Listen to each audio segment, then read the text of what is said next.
Need me, man, I don't need you. You need Ed Sheeran is great. Ed Sheeran is fucking phenomenal, folks. Okay, so we are diving back in. We're diving back in.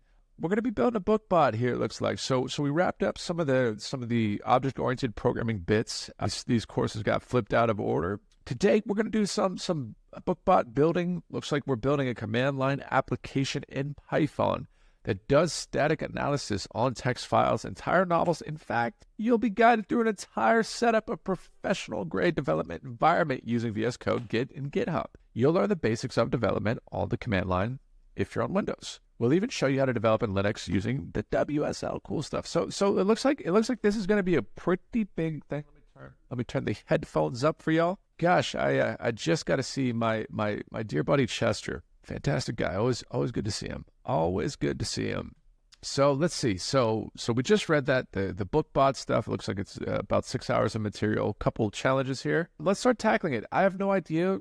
First of all, roughly what I'm doing with CLI tools. This will be the first of CLI tools that I've built. I think the most I've ever done is wrote a few bash scripts, tiny ones at that. So this is gonna be fun. This will be something cool to learn, and it'll be a whole deal here. So. Looks like we need a GitHub account, which I do have, and I do have a video on GitHub if you guys need that on my channel. There's some of that for you guys. But if not, obviously, like it's very everywhere. Maybe we'll cover it here as well. I just know I already have GitHub configured on this computer, so I don't know if we're going to go through the steps of that in this course. But I do have a entire series on the program with PAGs. If you say program with PAGs, GitHub, maybe it'll pop up in Google's. Let's see. No, it says program with PAGs or GitHub pages. That's funny. Look at that. 1K followers, folks. Come on now. But there is a GitHub series somewhere in here. So boom, there it is. So, but if not, like I said, there's definitely a lot of other people who cover GitHub. So looks like that'll be part of this. So let's kind of read a little bit more. If you get stuck, you got support on Discord. We'll check that out. We're going to need to set up a local development environment. So I have VS Code and GitHub already on my machine. Hopefully it walks us through this. If not, again, these are things that real quick you want to download. So VS Code, let's see, boom, right here. Make sure to download this on your machine for the one that you're using. And then you're probably going to want Node.js, I imagine. So that's probably enough. So the three things preface on this course is going to be GitHub. Get yourself a GitHub account, VS Code, and then install Node onto your machine. Okay, so those are going to be the three things. Let's just go ahead and just kind of move forward and say I'm done with this step. Assuming we're done with this step, we might need to do some stuff. So boom, installing VS Code. Nice, it does walk us through it. It's easy to use. It's beautiful, powerful enough for professionals. This is where we do a lot of development within a lot of projects. So it's kind of a rather large project, but let's kind of configure a new folder. Let me move all these out. I'll get a new folder here. And this is just going to be named Python project. Python CLI tool. How about that? And we are going to slap that into the VS Code real quick. Yes, I trust these editors. And yes, we are initialized with the new project. Okay, so great. That's that. We've got our VS Code. Let me maybe shrink this to one side, and then we'll put VS Code on the right side. And guys, I have so much stuff to build. You know what I mean? So I love taking a little moment to do these with you guys and learn fundamental stuff. There's even a JavaScript course. Like I've been a paid professional JavaScript developer, and there's even a JavaScript course that I'm like, I would love to like get the granularities, even things that I can look back on and be like, oh, I don't know the most about prototyping. I would love to go back and fill in these gaps. So I think that's going to be on the radar next when we cover JavaScript on the back end as well. But anyway, so we installed VS Code. Like I said, do that. That's going to be step numero uno. We need a Unix system. You could skip this step if you're on a Mac. I am on a Mac. If you're on a Windows, I got no idea how to install all that stuff over there, but I'm sure you guys do if you're on a Windows. Okay, so command line interface. Let's go ahead and see this. So if you already have a favorite CLI, you could see this, boom, python.main in a command line. So this is our CLI, this guy right here. It's the same thing as our terminal. Not terminal, novel, but terminal. They're the same thing. This is just basically the terminal associated to this directory. So in fact, if we cd into the Python, let's see, Python CLI tool, we're now in this Python CLI tool. We're in the same location. If you see our terminal, boom, we're in the same location. So Ryan's MacBook and Python CLI tool, Ryan's MacBook with Python CLI tool. So boom. Great. So let's see this. So we can open it with a control and backtick. That's the quick command on our VS Code. But if not, you could go up here. It'll say right here, new terminal. So using the command line, we want to use bash nearly identical to ZSH. It seems to be one of the command line. Which one? We're on ZSH. Okay. So let's see. Looks like we're going to migrate over to bash. Bash is the language almost every programmer uses to interact with a command line. So right here, let's see how we do this. Here's where you can see which shell language you're using in VS Code.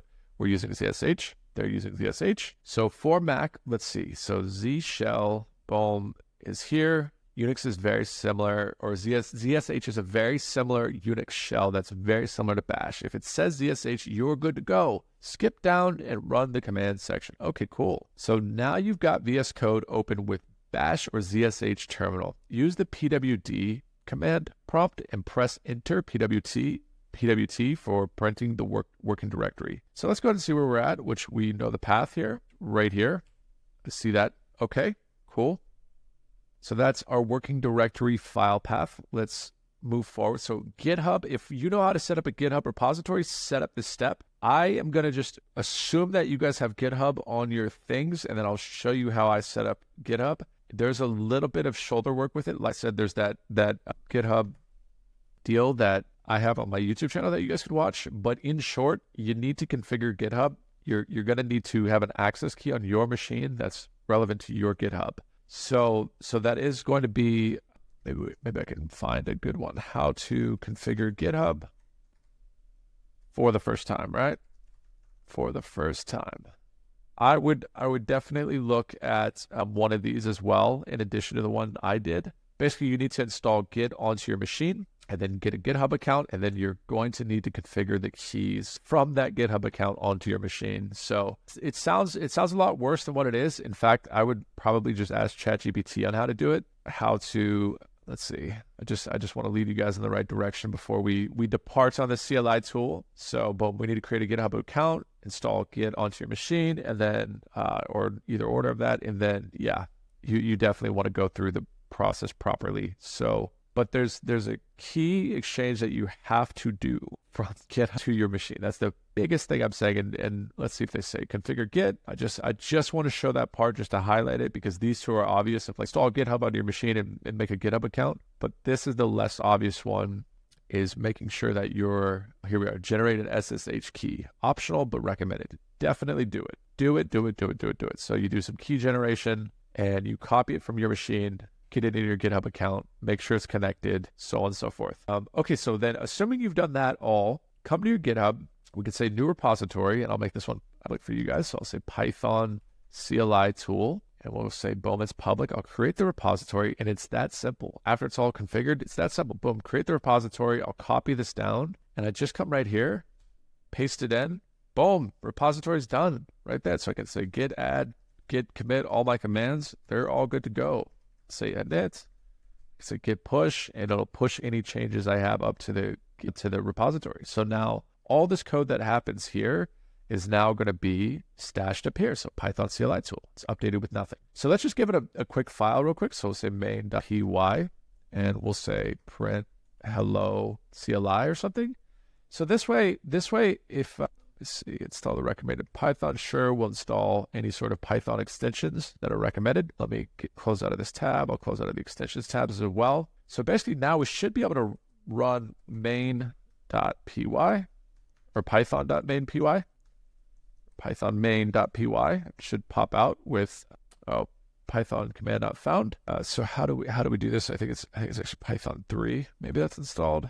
Let's see. We're gonna have to do some mucking around, right? But let's at least just start with we have our git command. So I could say git add, git commit -m first Python test. So git add, what this command does in our CLI right here, this is going to add it to our GitHub staging area. So first, all of our changes go to a staging area before they go to the repository. And you can keep adding changes to the staging area. And then when you finally push to the repository, that's when the changes go from the staging area to the repository.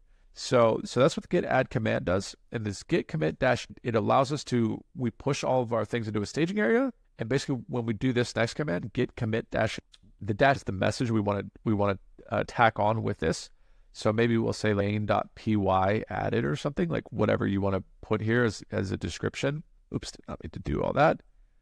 And the git commit, again, so it takes it from our local machine, git add, boom, puts it in the staging area, git commit gets ready to be pushed.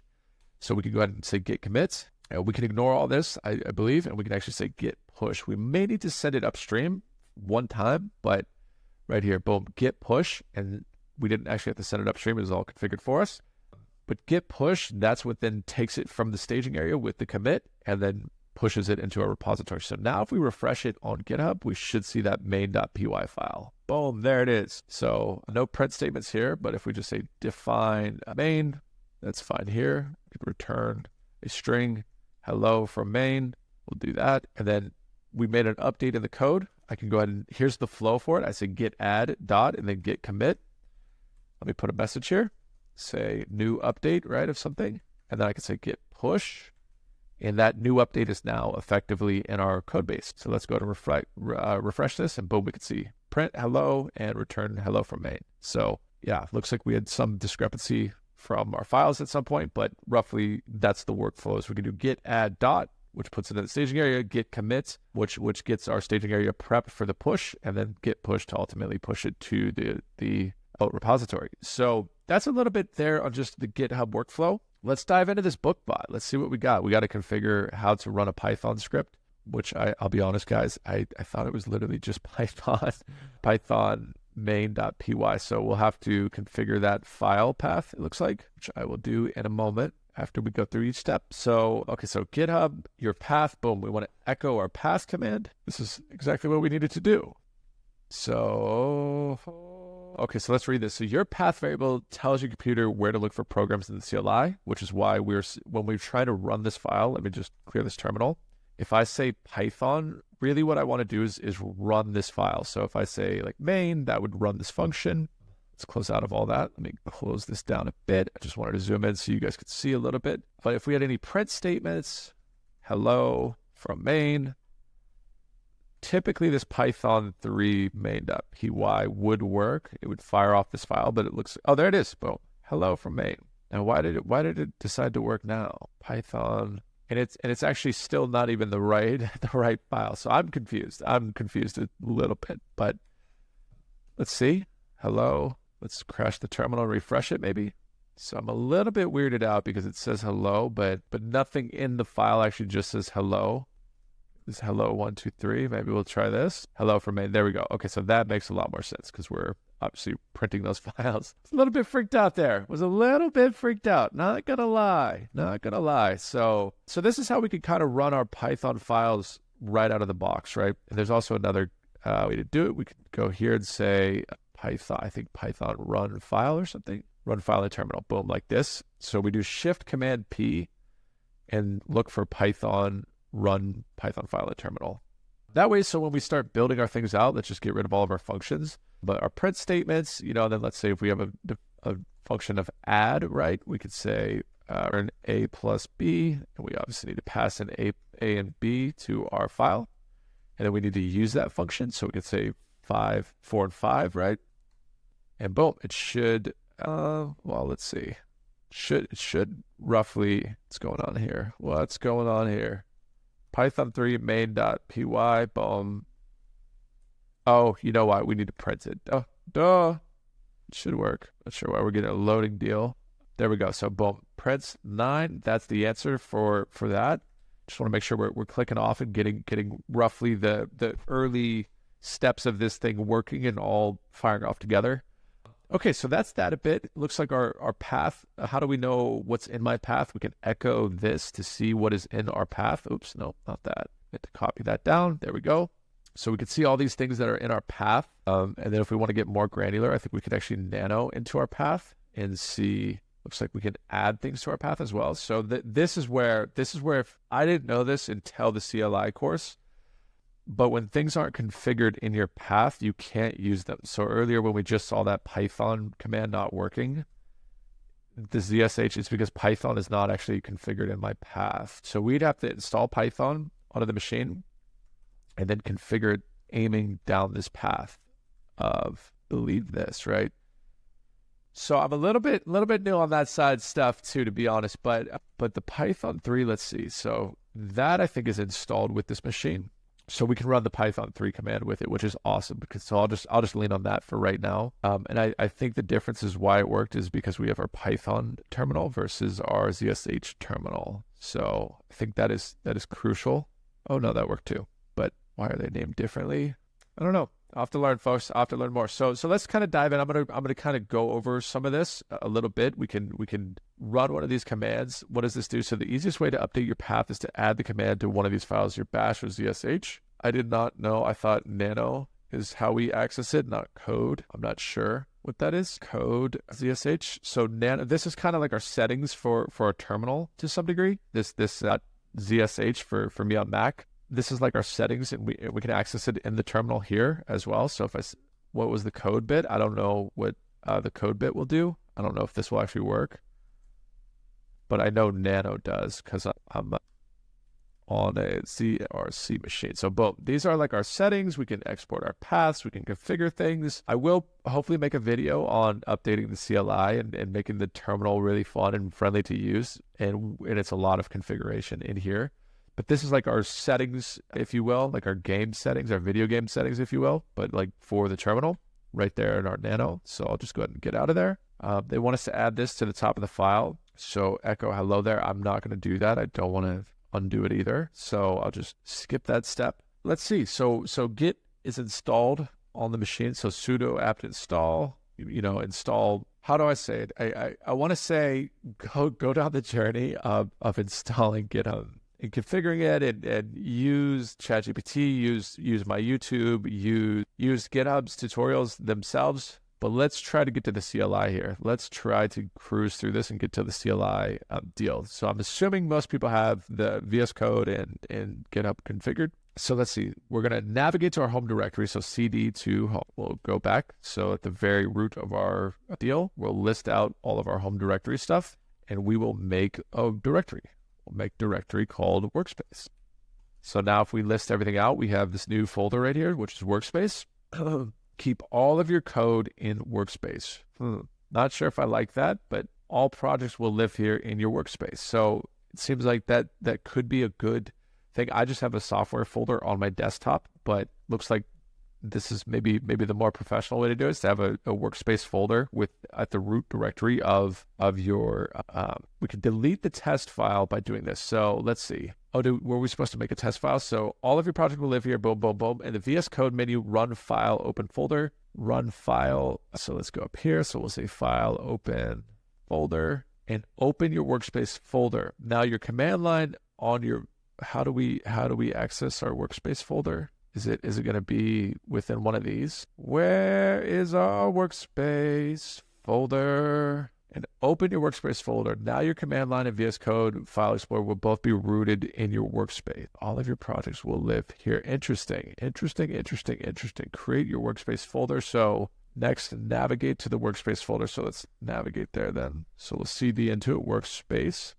All of your code in your workspace. Still a little bit confused on it. So all of your projects will live here in workspace. In the VS Code menu, run file, open folder, and open your workspace folder. Now your command line will be, okay, so we go here, file, open folder, and where would our workspace, I imagine it would be down here, right? So Ryan, oh, there it is. Okay, cool. All right. Well, there it is. That was a lot easier than what I was making it out to be. Delete this test file. So hold on. So VS Code create a text file in VS Code by right-clicking the Explorer and say new file. Okay, so we'll just go ahead and say test, boom. And what it's saying here is say run ls, and there's our test file right here. And we can say remove test, and that should remove the file. Boom. Okay, cool. So we can do it in our CLI as seen over here on the right, far right over here. Again, we can do that or just make a file and just delete it this way as well. But I think the point of this is to get to be much more better with the CLI. So let's just run through that one more time. So test, it's now part of our workspace folder, and we can remove the test file As simple as that. Sweet, sweet. Okay, cool. Let's move forward. So cloning your GitHub project. If you already know how to clone your GitHub repo, you could skip this step. I will show you guys how to do it very effortlessly. So here's our repo with the CLI tool that we printed in earlier. I'll just refresh it, make sure it's all up to date, all that stuff. I'll come here where this green code button is, and I can say there's a few ways to do it. There's the SSH, there's GitHub CLI, but here's a really easy one. Just right here, get the HTTPS, click this. You're going to get this deal right here. Click the copy URL to clipboard. You could also download it, by the way, but here's how I do it. And I just go to terminal most of the time. We're already in our terminal over here, so I can just say git clone, and then I just paste that URL in. It'll pull everything in. So however big the file is, you can see our main.py got it pulled in, our README got pulled in. And this actually connects, I believe, to this repository. So if we start pushing stuff from here, I think it goes to this repository, pretty sure, without any configuration. And now if we ls in our terminal, it'll show us the folder of the Python CLI tool right here, which again is just this repository's name, which is really just a giant folder with it's just one folder with all of our files in it so far. And we're going to have nested folders. We can basically build our whole project here. So sometimes reading text, it gets like really like confusing. It's like a bit more convoluted. But when you're just like, oh, giant green button, copy it down, git clone, to me it feels a lot simpler. So yeah, I hope that helps. I'm very much a visual learner, and sometimes, especially learning code now, even like and certainly definitely in the past when I like read stuff, it's like, oh my gosh, I have to do all this work, and it's what's all this? It's super confusing. Okay, so we kind of actually ran through some of the GitHub commits and stuff. Again, they're just kind of running through how to do it. So I'll run through that process one more time. We'll skip through. Well, let's at least complete the lesson. I'm done with this step. So I'm done with this step as well. I think just to make sure we're tracking everything. Okay, so installing Python, boom, boom, boom. So let me do the GitHub thing, and then we'll read this over real quick. I think Python's already installed on my machine, but let's just make sure you guys have it as well. So GitHub steps, again, let's get into in our CLI, let's ls into the project. So Python CLI tool, depending on where you're at, kind of. Oh, I did CDE, so I should just go up to do that command down. So we're in this folder, and that way we have a kind of dominion over the folder. So in our main file, I'll go ahead and make another print statement, for instance, just a change of code. And you'll see that this change of code actually gets committed into our Explorer. So if you ever need to see what you changed and stuff, it's actually right here in your Explorer, and it shows a little number one of how many files were changed. So we can click on it, and it'll bring up, we can bring up both the working tree and then also what was added. So you can see on the right side, there's a little green line. Here's our print statement that was added. On the left, you can see that's what's actually working. So on the right, I'll just close everything out real quick. And let's get back to our CLI. So we made a change effectively. We can commit the hard way. We can say commit right here, or this is the easy way. And you can say, so this would be your commit message. And you can just press commit, and it would go ahead and do that, and then push to main. Or as I mentioned, I would get used to the CLI and say git add dot, which that now you could see even the Explorer, it went from changes to stage changes. So our changes got stashed into the staging environment. And we can go ahead and say git commit, stash a message with these changes, and say this was a test commit. So you can see all the that's just here, and the outgoing package of these changes are this, and then we finally need to push that to main.